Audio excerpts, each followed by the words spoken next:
For if I carry him on my back and try to mount the clouds, I can't even rise 3 feet from the ground. As the proverb says, a mortal is heavier than a mountain. If I carry him and tread water, he will push me down below with him."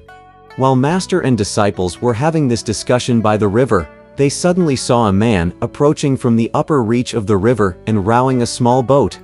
Delighted, the Tang monk said, "Disciples, we have a boat. Ask him to take us across." Shouting loudly, Sha monk called, "Boatman, come and ferry us across this river." The man in the boat said, "I don't have a ferry boat. How could I take you across?"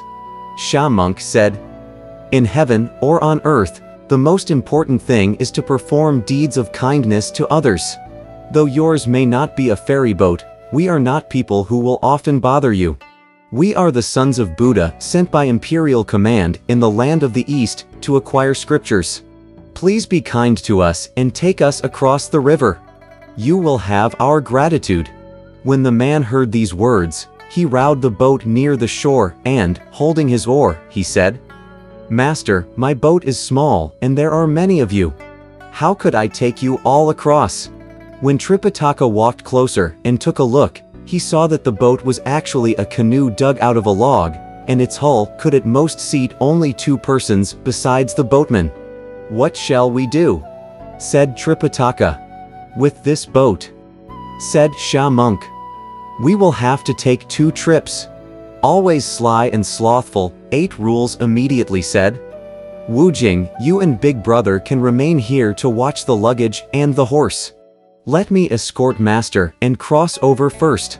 Then the boat can return to take you and the horse. Big Brother can simply leap across." Nodding, Pilgrim said, "You are right." After Idiot had helped the Tang monk into the boat, the boatman punted the boat away from shore and began rowing it forward. As they approached the middle of the river, a violent gust of wind suddenly arose with a roar, whipping up the waves to darken the sky and the sun. Marvelous wind. In midair, a band of dark clouds rises up. In midstream, black waves surge 1,000 tiers tall. At both banks, flying sand blots out the sun. On all sides, trees fall to this heaven-shaking howl. Seas and rivers o'erturned, dragon gods take fright. Mud and dirt flown up, plants and flowers fade. The wind roars like thunder in times of spring, and growls like a famished tiger on and on. Crabs, turtles, shrimps, and fishes bow their heads. Fowl and beast have all lost their nests and lairs. The sailors of 5 lakes are victims all. The households of 4 seas all fear for their lives. If fishers in the stream can't lower their hooks, how could the river's boatmen punt their poles? With tiles and bricks upturned, the houses fall. With heaven and earth shaken, Mount Tai quakes. This wind, you see, was called up by the man rowing the boat, who happened to be a fiendish creature in this black river. The disciples saw with their own eyes that the Tang monk and Zhu 8 Rules, along with the boat, were sinking into the water. In no time at all, they vanished without a trace. Deeply dismayed on the shore, Sha monk and Pilgrim cried, "What shall we do?" The old master faces adversity every step of the way. He just escaped from one demonic ordeal, and journeyed safely for a little while before he is in the clutches again of these black waters. Then Sha monk said, "Could it be that the boat has capsized? Perhaps we should search for them downstream." "No," said Pilgrim. "It couldn't be, for if the boat had capsized, 8 Rules with his aquatic skills could easily have picked up Master and trod water to carry him out. Just now I thought I saw something perverse about that boatman. I suppose that fellow must have called up the wind and dragged Master beneath the water." When Sha monk heard these words, he said, "Elder brother, why didn't you speak up earlier? You watch the luggage and the horse. Let me go into the water to search for them." Pilgrim said, "The color of this water is hardly normal. I don't think you should go in there. You think this water's more formidable than my flowing sand river?" Asked Sha monk. "I can go. I can go, dear monk. Taking off his shirt and his socks, he lifted up his fiend-rooting treasure staff and dove into the waves with a splash. Opening up the water before him, he went forward in big strides. Just as he was walking, he heard the sound of someone speaking. Sha Monk stepped to one side to sneak a glance around, and he discovered ahead of him a pavilion. Across its front door were written these large characters: Hengyang Ravine, residence of the Black River God. Then he heard the fiendish creature, sitting in the pavilion, say, "I have gone through some hard times, and only now have I found something nice. This monk is a good man who has practiced self-cultivation for 10 incarnations. If I manage to eat a piece of his flesh, I'll be a man of longevity who never grows old. I have waited for him long enough, and today I have realized my hopes. Little ones, bring out the iron cages quickly. Steam these 2 monks whole, while I prepare an invitation card to be sent to our second uncle. We want to celebrate his birthday for him." When Sha Monk heard these words, he could not restrain the fire leaping up in his heart. Lifting his treasure staff, he banged madly at the door, crying, "Brazen creature! Send out quickly my master, the Tang monk, and my brother 8 rules." The little demons standing guard at the door were so frightened that they dashed inside to report. "Disaster! What sort of disaster?" asked the old fiend. The little fiends said, "There's a monk with gloomy complexion outside. He's banging on our door and demanding the return of some monks." When the fiend heard these words, he at once asked for his armor, which was brought out by the little fiends.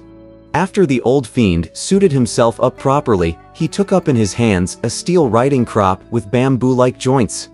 As he walked out the door, he looked mean and vicious indeed. You see, a square face and round eyes flashing colors bright, curled lips and a mouth like a bloody bull. A few sparse whiskers wave like iron wires. His temples flanked by hair like cinnabar. He has the form of Jupiter revealed, and the face of a thunder god in rage.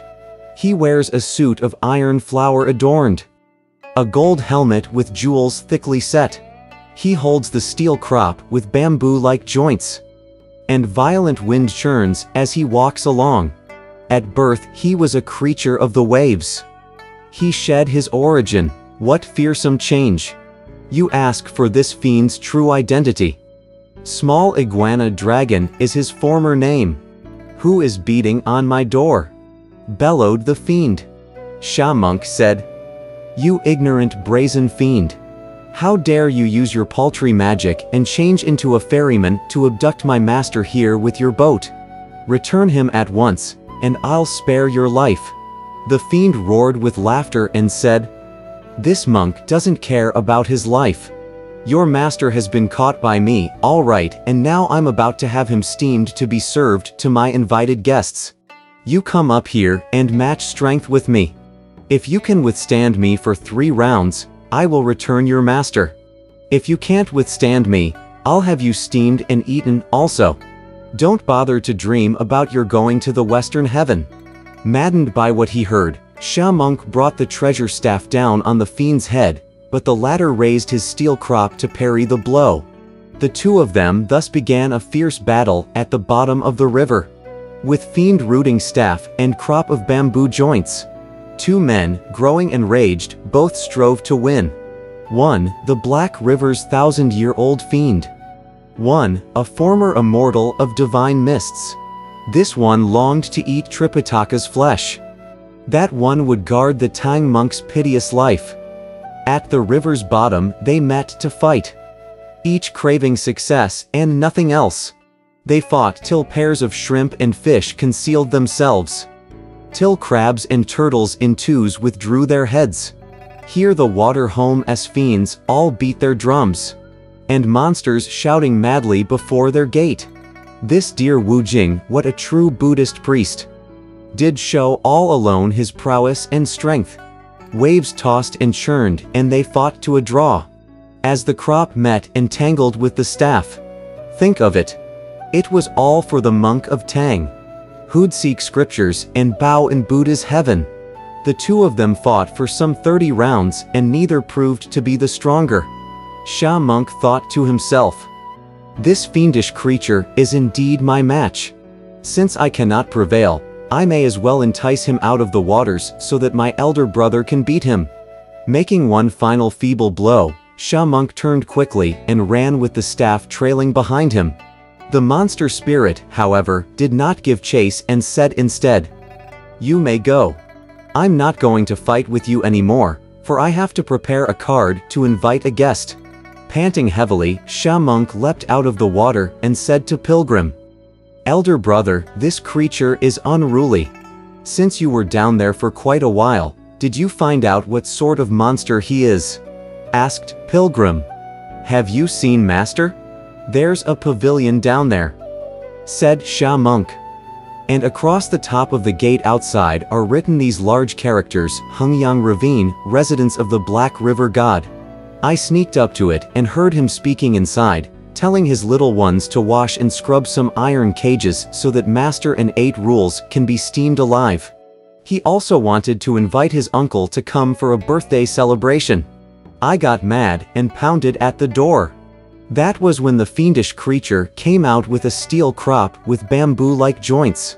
He fought with me for this half a day, about 30 rounds in all, and it was a draw. I faked defeat, thinking that I could lure him out here so that you could help me. But that fiendish creature was quite smart. He refused to chase me. All he wanted to do was to prepare his card to invite his guest. I came back up then. What sort of a monster is he?" asked Pilgrim. Sha Monk replied,